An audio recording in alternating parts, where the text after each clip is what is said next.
Welcome. In this video, I'll show you how to download RLCraft in Minecraft Bedrock. Okay, this is for all devices. If you found this video helpful, please leave a like and subscribe to the channel for more such tutorials. So first up, we'll launch Minecraft Bedrock.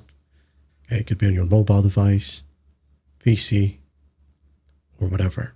Okay, so go ahead and go to our marketplace right here. Wait for it to load. And then once it loads, make sure that you have enough Minecoin because RLCraft, okay, is not for free. So go ahead and go to the search bar and type down RLCraft and hit on find and just wait for it. Now here we have it. As you can see here, it's recording. It's currently at 1690 Minecoins. So it is approximately 10 bucks, okay, or 9 something bucks. So go ahead and click on whatever payment method you wanted to use right here. Pay for it. And after that, just click on install. And then once done, there'll be a create button right here. So go ahead and click on it and enjoy RLCraft within your Bedrock edition of Minecraft. That is it. That's how simple it is to download RLCraft in Minecraft Bedrock.